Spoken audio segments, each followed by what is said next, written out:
आज आप लोगों को स्केलर कंपोनेंट बताते हैं, स्केलर प्रोडक्ट, वेक्टर का स्केलर प्रोडक्ट। दो तरह के प्रोडक्ट हैं, एक स्केलर और एक vector.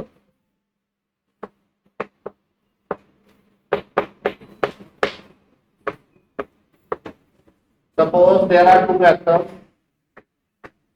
This is vector A, this is vector B, and the angle between these two vector is theta.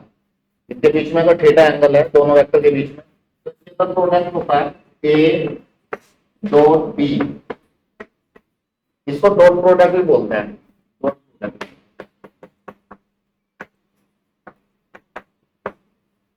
तो डॉट प्रोडक्ट इसलिए बोलते हैं क्योंकि डॉट लगाते हैं यहाँ पे। स्केलर इसका फॉर्मूला जो होता है ये होता है magnitude of A magnitude of B into cos theta.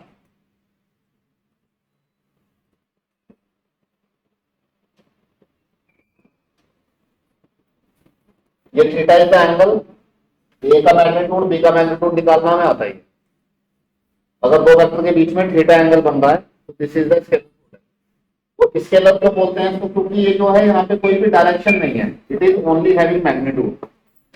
जब आप दो वेक्टर को डॉट प्रोडक्ट निकालोगे तो एक नंबर मिलेगा बस, आपको कोई डायरेक्शन नहीं होगी उसमें, तो इसलिए इसको स्केलर बोलते हैं। एक क्वेश्चन से इसको समझते हैं कैसे निकालना है। अब हमें इसमें अगर ये यूज होता है एंगल फाइंड करने के लिए भी, अगर आपको किसी दो वेक्टर के बीच में एंगल फाइंड करना है तो कैसे फाइंड करेंगे? cos theta equal to A dot B और मैग्नीट्यूड को नीचे भेज दीजिए।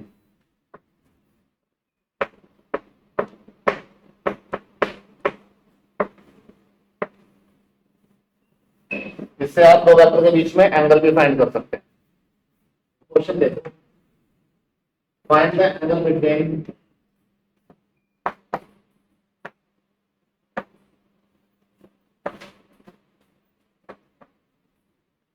Find the angle between the two vectors. जिन दो वेक्टर्स के बीच में एंगल फाइंड करना है ए एंड बी। इसमें ए का magnitude of A is given √3 and magnitude of B is given 2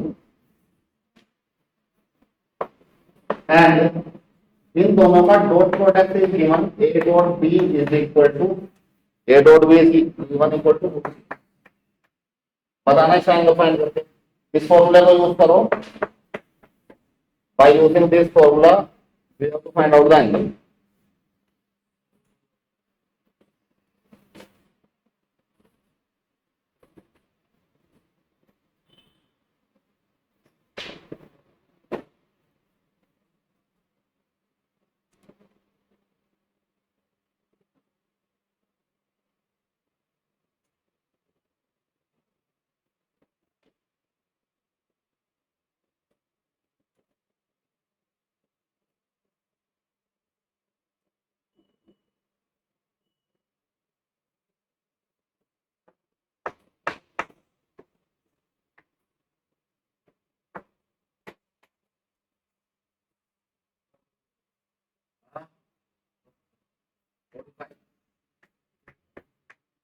आएगा 1/√2 तो थीटा आएगा 5/4 1/√2 एट एंगल 5/4।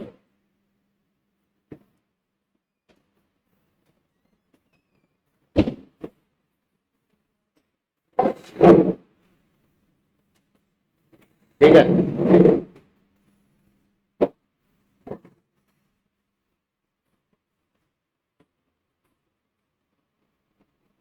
पहली बात तो इसमें ये हो गई। अब अगर इसमें दूसरी बात स्केलर प्रोडक्ट में, अगर ये angle between the two vectors जो थीटा है, ये एंगल हमेशा लाई करेगा 0 और 180 के बीच में। This formula is applicable for angle between 0 and 180, 0 से लेके पाई तक, 0 से पाई तक, ये मतलब 180 तक जा सकता है, 180 तक।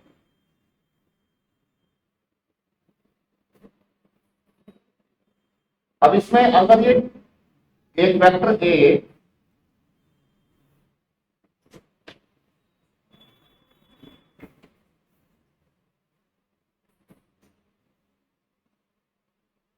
पैरेलल होगा वेक्टर बी के, vector A is parallel to vector B, तो थीटा की वैल्यू क्या होगी,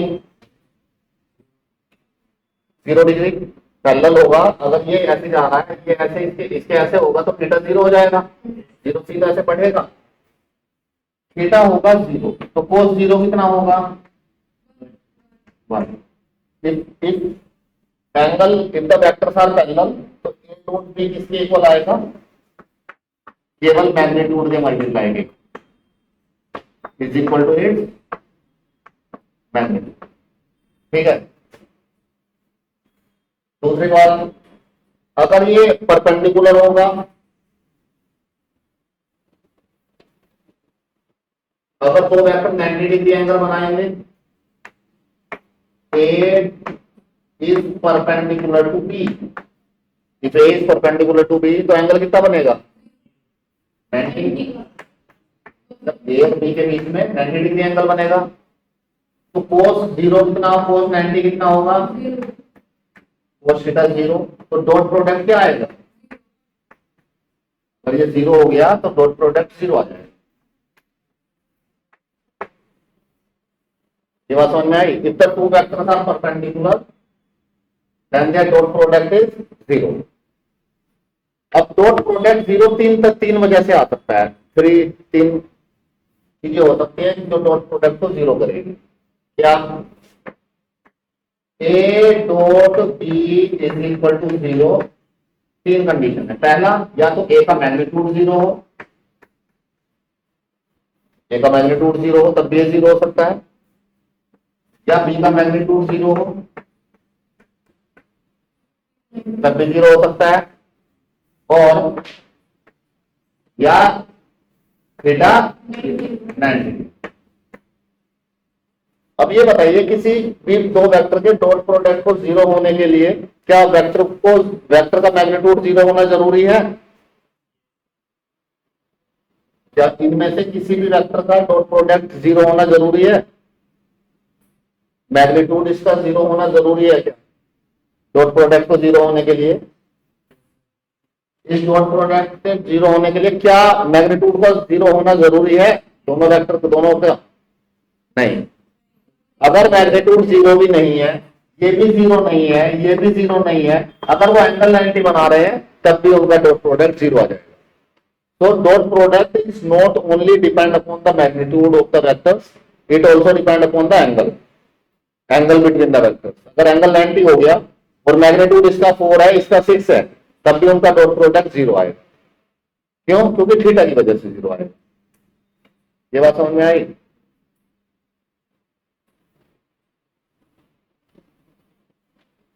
इसके बाद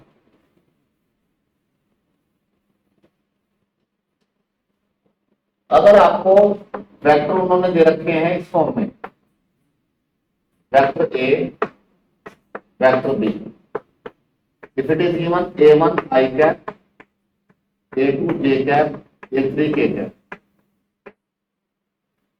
एक तो डॉट प्रोडक्ट उस फॉर्मूले से निकाल सकते हैं अगर आपको मैग्नीट्यूड पता है और एंगल पता है दोनों के बीच में। ये कैसे भी निकालते हैं, b1 i cap, b2 j cap, b3 k cap. तो इनका अगर आपको डॉट निकालना है, जितना वेक्टर c1 लाइक दिस, तो इनका डॉट प्रोडक्ट आता है, तो i का कोफिशिएंट है, i के कोफिशिएंट से मल्टीप्लाई हो जाता है, a1 b1 plus b coefficient, i j के कोफिशिएंट, j के कोफिशिएंट, a2 b2, j का कोफिशिएंट, इसके कोफिशिएंट, a3 b3, ऐसे निकाल सकते हैं आप। जब वेक्टर इस फॉर्म में गिवन, कैसे, जैसे कि क्वेश्चन देखते हैं, find the dot product of the two vector,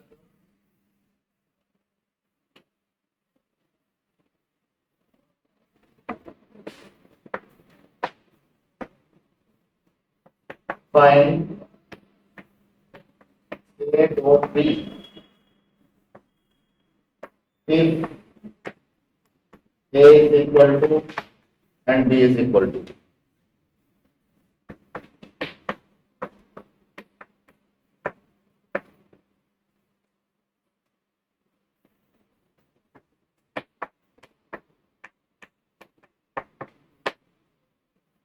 बताइए डॉट प्रोडक्ट फाइंड करना है।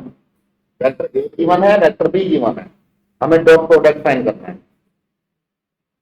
3 4 आंसर बताओ मैम। 3 आएंगे प्लस 4 देंगे प्लस 3 देंगे। सोल्व कर लो वो कुछ आराम से, ये कंसेप्ट यूज करना है। हाँ जी, पाई कैप का कोफिशिएंट यहाँ पे 1 है तो 1 इंटू 3 प्लस यहाँ पे -2 है, यहाँ पे -2 है, -2 इंटू -2 प्लस यहाँ पे 3 है, यहाँ पे 1 है, 3 इंटू 1 इज इक्वल टू 3 और 4 7 और 3। ऐसे भी हम लोग डॉट प्रोडक्ट निकाल सकते हैं। समझ में? इस क्वेश्चन को चेंज करते हैं। क्वेश्चन है find the angle between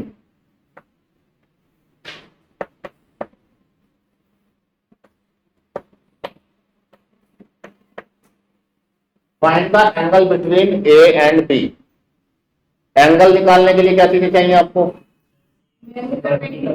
magnitude चाहिए। तो आप आपको ये क्वेश्चन है, अब आप इसमें 3 चीजें फाइंड करें।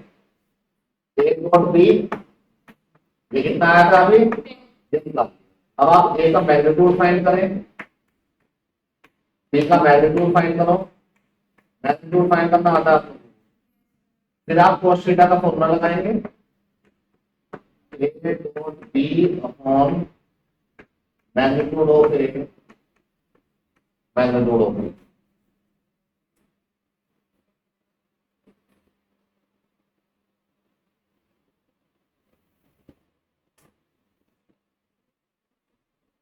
हम्म,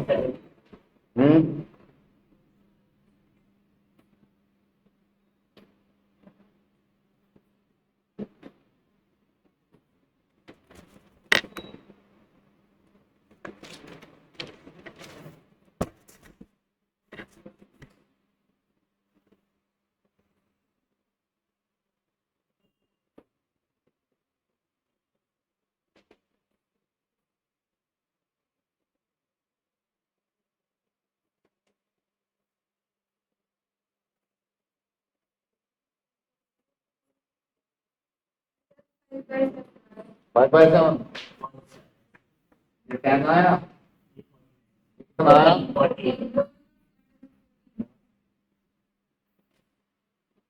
रूट 14 और इसका भी रूट 14 तो 5 बाय थीटा कितना आएगा? 4 इधर चला जाएगा, 4 इनवर्स। इसकी वैल्यू हमें नहीं पता थी, 5/7 पे किस एंगल पे होता है, तो ऐसे ही छोड़ देंगे हम। अगर 1/2 1/√2 ऐसा होता तो एंगल निकाल सकते थे, आप वो ही छोड़ देंगे। यही बात समझ में कैसे करते हैं?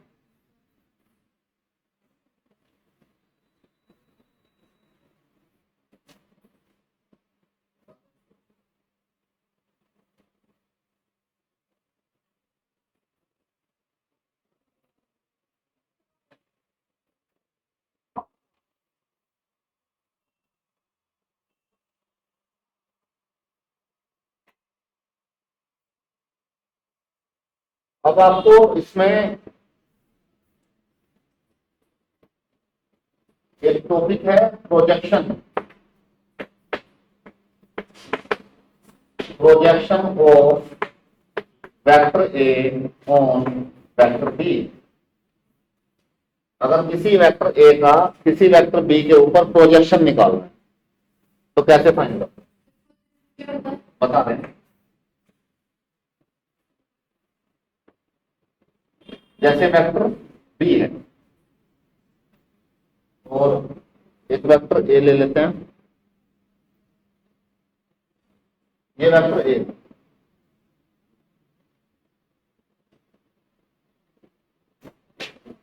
इस वेक्टर को अगर मैं इसके ऊपर गिरा दूं, यहाँ पे इसको प्रोजेक्ट कर दूं, इसके ऊपर प्रोजेक्टर देखा, प्रोजेक्टर जो होता है वो क्या करता है, लाइट को प्रोजेक्ट करता है आगे स्क्रीन पे।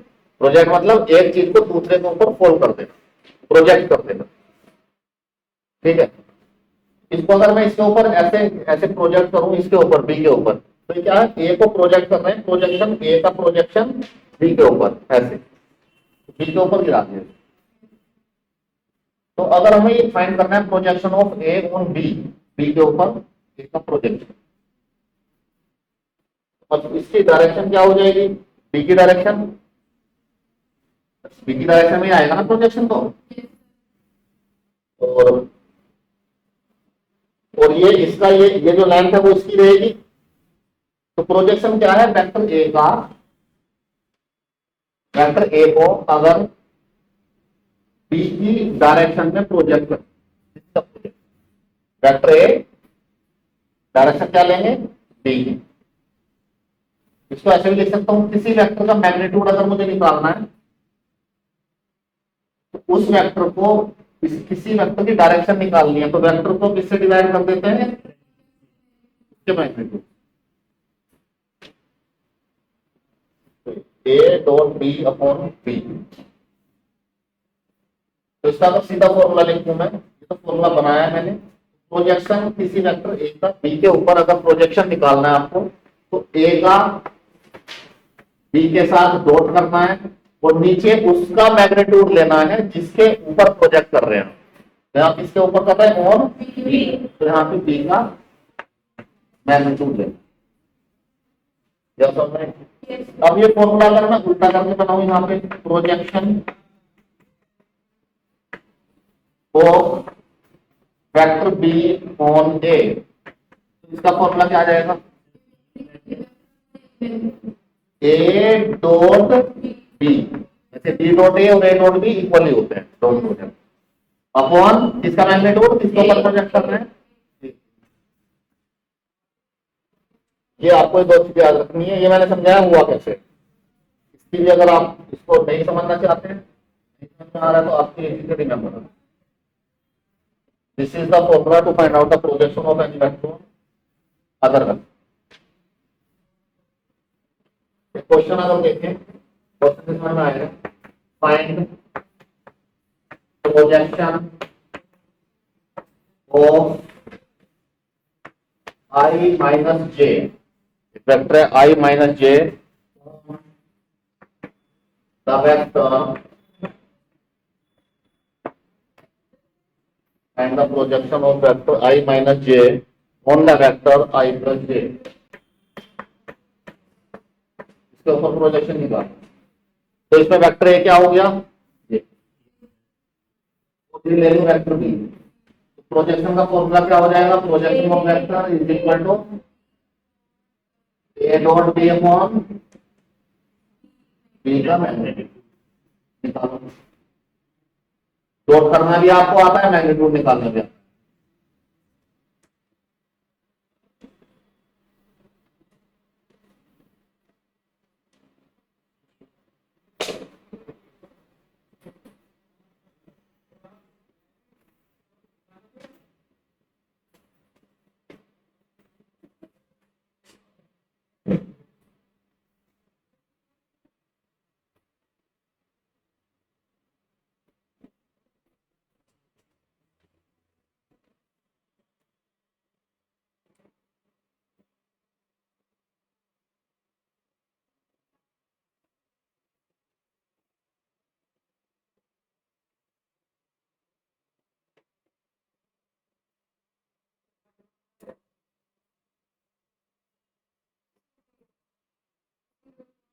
जीरो अपॉन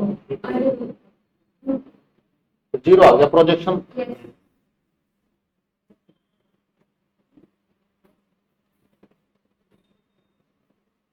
जीरो आ रहा है। एक क्वेश्चन ओनली को find the projection of vector, find projection of vector A on B. A हमें गिवन है I प्लस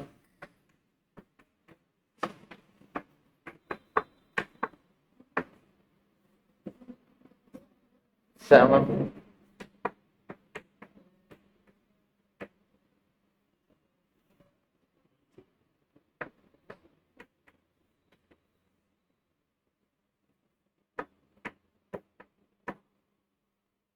तो फाइंड करो ए का बी के ऊपर प्रोजेक्शन दो वेक्टर देते हैं।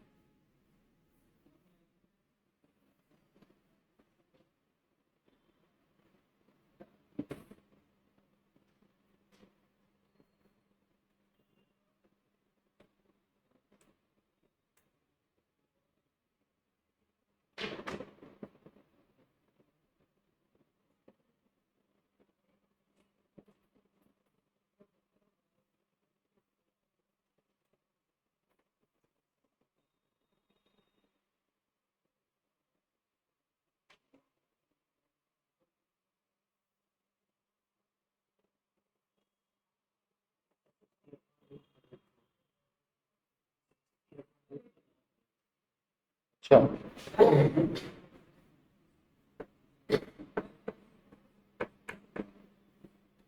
देखो चेक करके यार है क्या?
हाँ बेटा,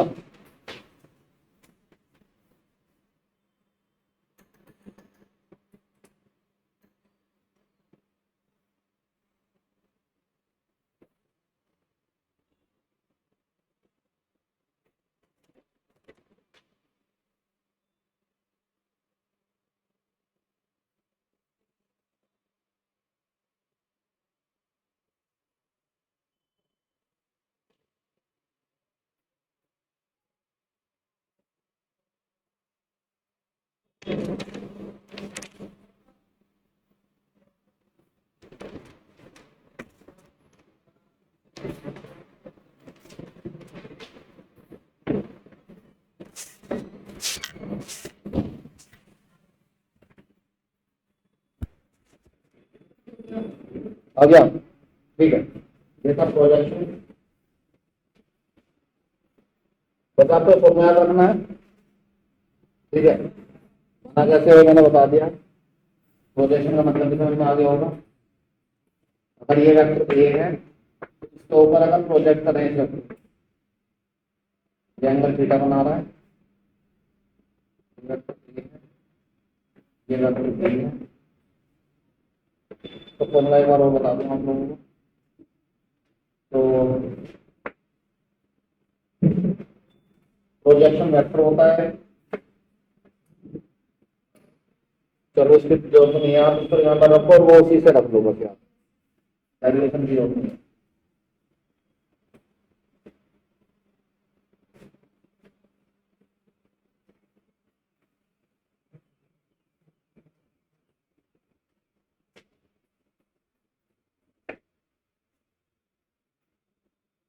अब इसमें अगर किसी एक वेक्टर को उसी सेम वेक्टर से डॉट कर दिया मैंने, तो इन दोनों के बीच में एंगल क्या होगा? 0 डिग्री।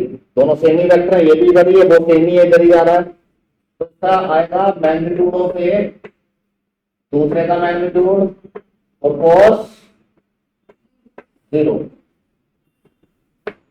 तो ए डॉट ए को हम लोग लिख सकते हैं मैग्नीट्यूड ऑफ ए का,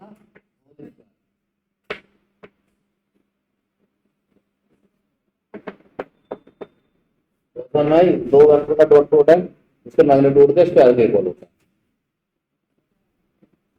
अगर किसी वेक्टर ए का डॉट करते हैं उसके माइनस ए के साथ, वेक्टर नेगेटिव ऑफ ए, किधर जा रहा है किधर जा रहा है, मैग्नीट्यूड से एंगल कितना बनेगा इन दोनों के बीच में? 180 डिग्री। cos 180 डिग्री कितना होता है? -1। माइनस ए का मैग्नीट्यूड क्या होगा, इसका मैग्नीट्यूड ए आएगा, इसका मैग्नीट्यूड ए आएगा, एंगल माइनस ए।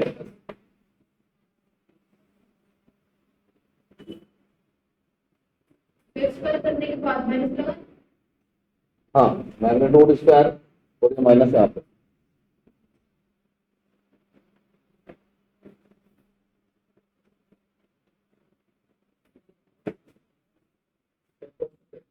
इसमें ये कम्यूटेटिव लॉ को फॉलो करता है, कम्यूटेटिव लॉ को फॉलो करता है। कम्यूटेटिव लॉ क्या होता है मतलब, हाँ, डॉट प्रोडक्ट कम्यूटेटिव लॉ को फॉलो करता है। ए डॉट बी करो आप या बी डॉट ए करो, वो दोनों इक्वल होते हैं। A dot B and B dot A दोनों इक्वल होते हैं।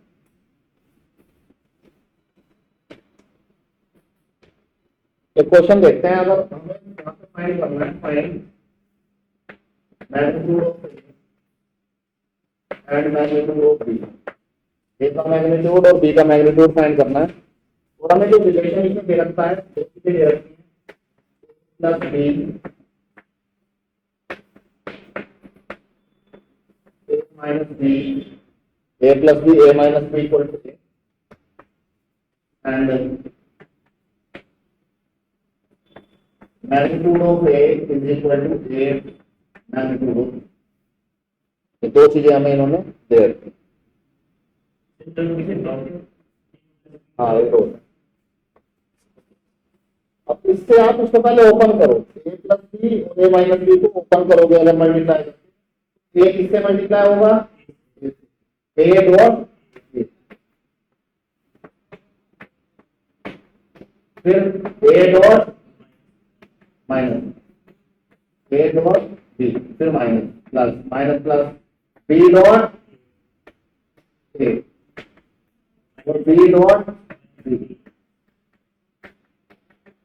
ए डॉट ए कितना होता है, magnitude of A square,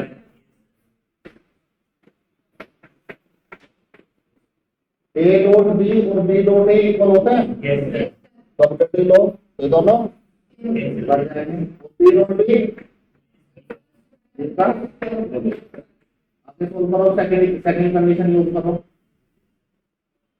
second magnitude of ए की जगह पे लिखो ए मैग्नीट्यूड ऑफ बी, और मैग्नीट्यूड ऑफ ए और मैग्नीट्यूड ऑफ बी फाइंड करो। ये ओपन इस तरह से करना।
क्या, अच्छा, हाँ,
आ गया बेटा? क्या नहीं आया आपको, कैसे नहीं आया? ए का मैग्नीट्यूड आएगा 8 × 64, बी का मैग्नीट्यूड स्क्वायर, उसमें से 8 बी का मैग्नीट्यूड स्क्वायर माइनस तो 63 इक्वल टू 8। बी का मैग्नीट्यूड का स्क्वायर, बी मैग्नीट्यूड इज 63 के ऊपर रूट। क्या अब ए का मैग्नीट्यूड 8 से मल्टीप्लाई हो जाएगा, 8 √8 अपॉन 63, बी मैग्नीट्यूड की वैल्यू रख दी।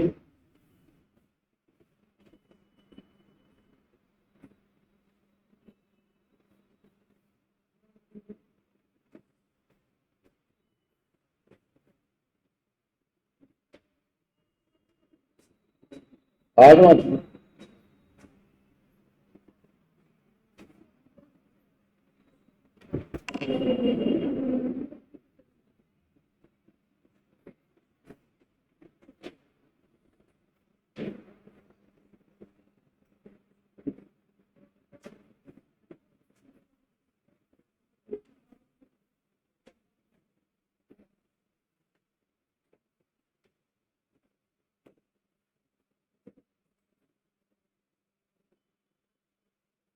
क्वेश्चन और इसका प्रोडक्ट निकाल के दिखाओ।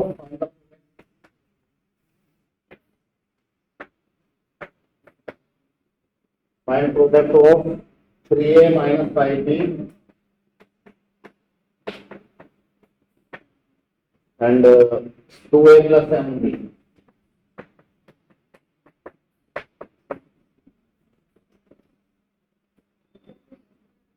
वही सिंपल सिंपल ब्रैकेट खोल दीजिए।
आया क्या आया?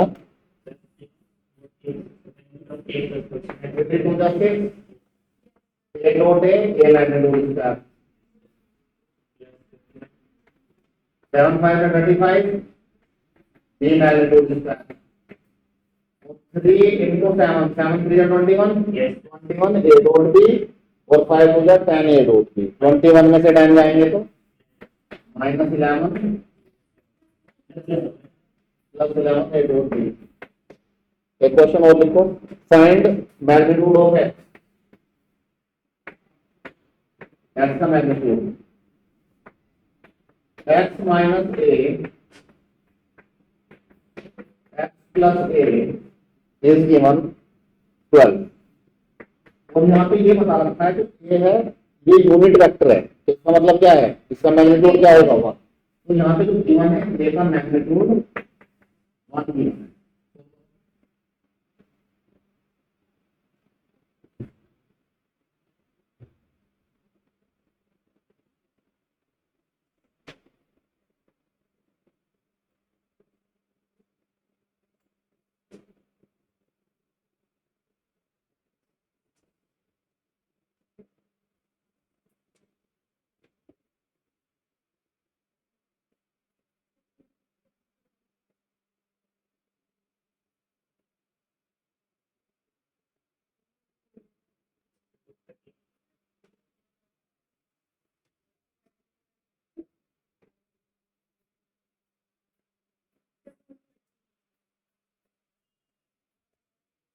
रूट 13। Yes.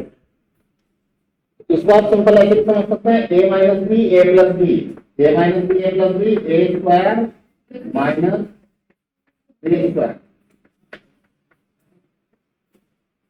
तो मैग्नीट्यूड ऑफ ए ये 1 रखेंगे, उधर 13 हो जाएगा, रूट को 30।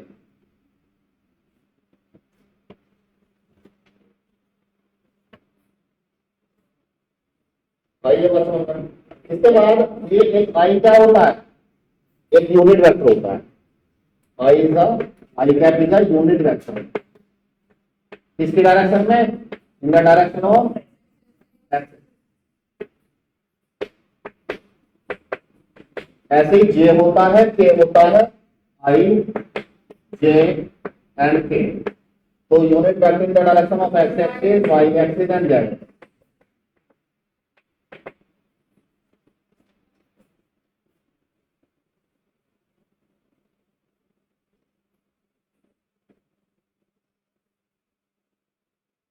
अब इसमें ये बताइए, अगर ये आई कैप को, एक वेक्टर है ये भी, इसका मैग्नीट्यूड 1 है, उसको सेम वेक्टर से आई कैप से मल्टीप्लाई कर दूं तो देखो इसका मैग्नीट्यूड क्या आएगा 1, इसका मैग्नीट्यूड क्या आएगा 1।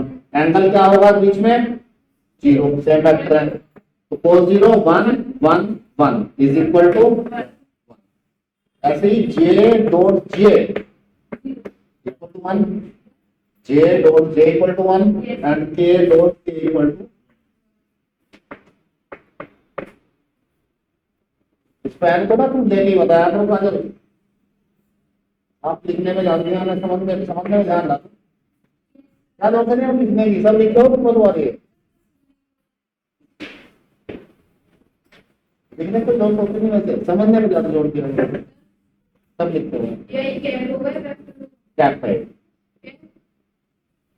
आई कैप मतलब केवल डायरेक्शन है, जिसमें केवल डायरेक्शन हो उसका मैग्नीट्यूड 1 होता है। जैसे कोई वेक्टर है ए, ये दो चीजों में इक्वल होगा, मैग्नीट्यूड ऑफ ए। अगर ये मैग्नीट्यूड इसका 1 हो गया तो ए वेक्टर को ए कैप की बात, आई वेक्टर लिखो या आई कैप लिखो, केवल डायरेक्शन का मतलब है उसका मैग्नीट्यूड 1 है। तो देखो ए कैप किसके इक्वल हो गया, ए वेक्टर के। अब इसमें हम लोग ये बात समझ में आएगी आपको, सेम का जब बात करते हैं आई जे के इक्वल टू 1 आता है। अगर मैं आई का जोड़ करूं जे के साथ तो क्या आएगा, इसका मैग्नीट्यूड 1, मैग्नीट्यूड इसका मैग्नीट्यूड 1। cos एंगल कितना बनेगा आई और जे के बीच में, एक्स एक्सिस और वाई एक्सिस के बीच में, आई कैप एक्स एक्सिस की डायरेक्शन है 90, cos 90 0।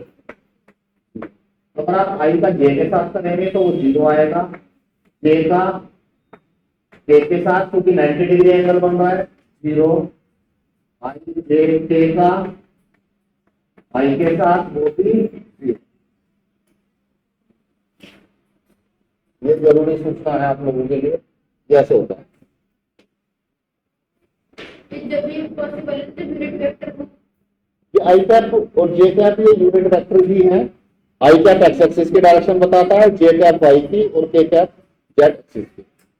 But two I cap into 3 J cap होगा तब भी 0 होगा, 2 I cap into 3 J cap 0 ऐसे हो जाएगा। ये आई कैप ही है जिसकी डायरेक्शन क्या है, डायरेक्शन तो इसकी एक्स की ही है, बस इतना अंतर हुआ, ये आई कैप ये था और ये 2 आई कैप हो गया, डबल हो गया, डायरेक्शन उसकी सेम ही है।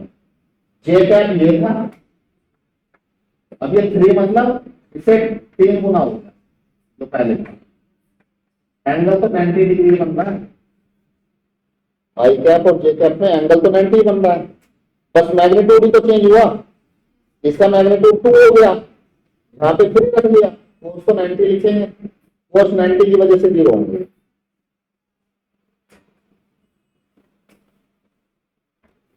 और एक ये डिस्ट्रीब्यूटिव लॉ को भी फॉलो करता है। डिस्ट्रीब्यूटिव लॉ क्या होता है,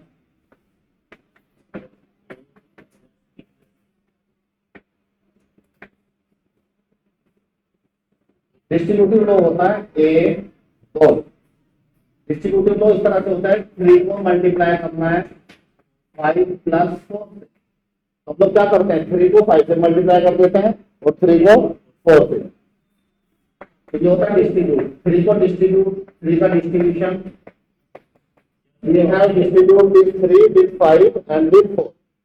ऐसे यहाँ पे a का अगर 3 प्लस 3 करना है हमको तो ये आएगा a dot b plus a dot c। ये है आपका, यही है।